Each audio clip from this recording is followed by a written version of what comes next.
Hello বন্ধুরা, আশার আলো কুকিং ভিডিও চ্যানেলে তোমাদের সবাইকে স্বাগত। আজকে আবার চলে এসেছি রান্নাঘরে। দেখো, নতুন একটা রেসিপির সাথে, খুব সহজ, ইজি এবং থাকছে কিছু টিপস। আশা করছি তোমাদের ভালো লাগবে।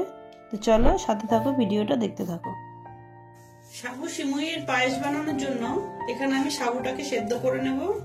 দেখো, একটা বাটি বসিয়ে দিয়েছি, তার মধ্যে দিয়ে দিলাম জল। জলটা ভালো করে গরম করে নেব। দেখো, জলটা আমার ভালোভাবে গরম হয়ে গেছে। এখানে আমি ছোট দানা সাবু নিয়েছি। এখানে 100 গ্রাম সাবু আছে, তোমরা চাইলে কম বেশি করে নিও। এখানে সাবুটা আমি দিয়ে দিচ্ছি। দেখো, সাবুটা আমার ভালোভাবে ফুটে উঠেছে। এবার আমি সাবুটাকে নামিয়ে নেব। সাবুটা একটু ভালো করে ফোটাতে হবে, দেখবে, বুঝবে কি করে ভালো করে ফুটে গেছে। দেখবে সাইজে অনেকটা বড় হয়ে যায়, দেখে বুঝতেই পারছো। জলটাও অনেকটা ঘন হয়ে যাবে। চলো, সাবুটা আমার সেদ্ধ হয়ে গেছে, এবার নামিয়ে নিই। দেখো, সাবুটা আমার ভালোভাবে ফুটে উঠেছে। এবার আমি সাবুটাকে নামিয়ে নেব।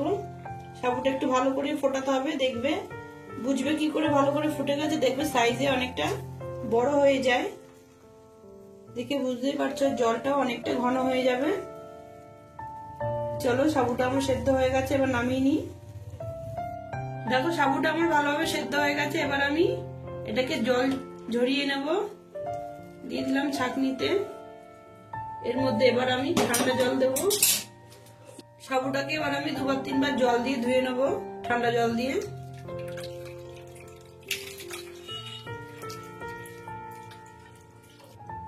আমি দিয়ে দিচ্ছি ঘি।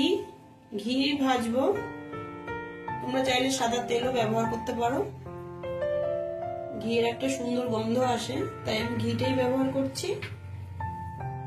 ঘিটা একটু গরম হলেই আমি এর মধ্যে কাজু আর কিশমিশটা ভেজে নেব।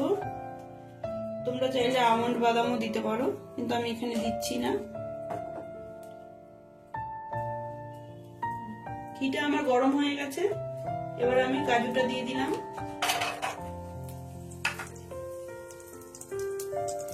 কাজুটা একটু ভেজে নেব।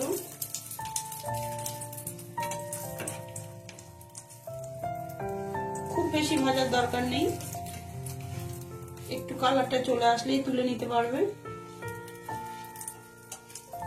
আর হ্যাঁ, বলে রাখি, গ্যাসের ফ্লেমটা কিন্তু মিডিয়ামেই রাখবে, নাহলে এই কাজু বাদাম কিশমিশ গুলো পুড়ে যেতে পারে।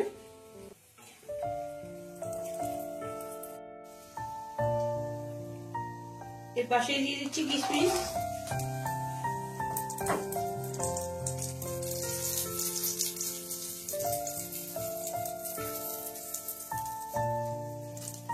কিশমিশ গুলো ভাজা হলে দেখবে ফুলে উঠবে। কেউ যদি মনে করো ভিজিয়ে রেখে ভাজবে, সেটাও করতে পারো। আমি এখানে না ভিজিয়ে ভেজে নিলাম, দুটোই হবে, কোনো অসুবিধা নেই।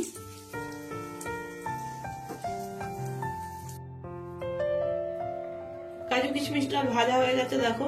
এবার আমি ওই একই ঘিয়ের মধ্যে দিয়ে দেবো সিমইটা। এখানে আমি কাঁচা সিমই নিয়েছি, তাই ভেজে নিচ্ছি। তোমরা যদি মনে করো ভাজা সিমই দিয়ে করতে চাও, তাহলে তাও করতে পারো।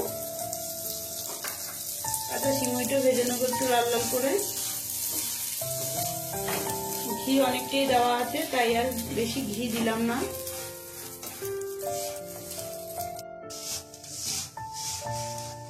দেখো, হালকা হালকা ব্রাউন কালার কিন্তু হয়ে গেছে সিমাইগুলো আমার। এবার এর মধ্যে দিয়ে দেবো আমি দুধ।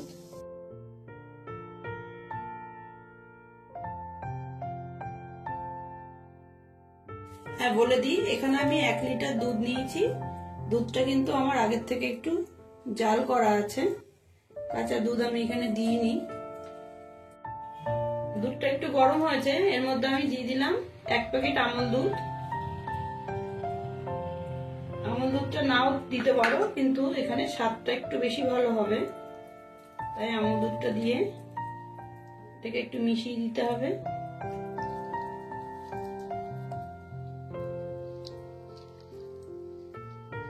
আর এর মধ্যে দিয়ে দেবো সামান্য চিনি। মিষ্টিটা তোমরা যে যেরকম পছন্দ করবে সেভাবেই দিতে পারো। আমি এখানে 4 থেকে 5 চামচ চিনি নিয়েছি, সেটাই দিয়ে দিচ্ছি।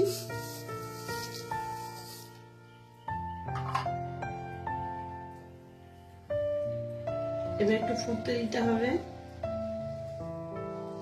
এর মধ্যে আমি কোনো তেজপাতা বা কোনো এলাচ কিছুই ব্যবহার করছি না, তাহলে ঘিয়ের যে একটা এক্সট্রা গন্ধ আছে সেটা চলে যাবে।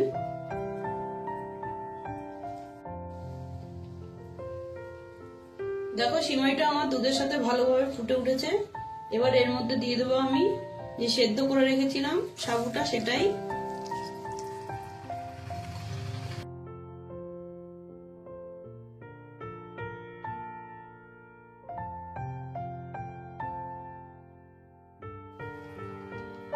সাবুটা আমার দেওয়া হয়ে গেছে, এবার মিশিয়ে দেবো একটু হালকা হাতে। দেখো সাবু সিমাইটা ভালোভাবে ফুটে উঠেছে। এর মধ্যে দিয়ে দিলাম ভেজে রাখা ড্রাই ফ্রুট গুলো।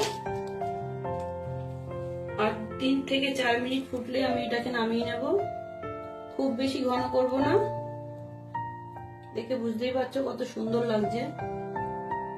খুব সুন্দর কিন্তু একটা গন্ধ বেরিয়েছে। প্রত্যেকেই বাড়িতে একবার করে ট্রাই করো আর কমেন্টে অবশ্যই আমাকে জানিও।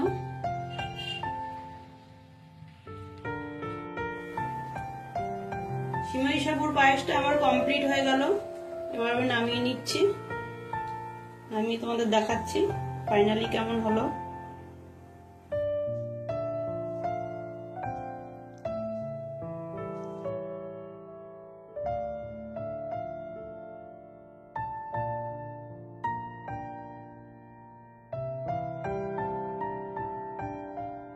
দেখো ফাইনালি আমার সাবু সিমাইয়ের পায়েসটা তৈরি হয়ে গেল। দেখতেই পেলে খুব সহজেই তৈরি করা যায়। আশা করছি তোমাদের ভিডিওটা ভালো লেগেছে। যদি ভিডিওটা ভালো লেগে থাকে লাইক, কমেন্ট, শেয়ার আর সাবস্ক্রাইব করতে একদমই ভুলো না। দেখা হচ্ছে এরকমই নিত্য নতুন রেসিপির সাথে। আজকের মতো টাটা।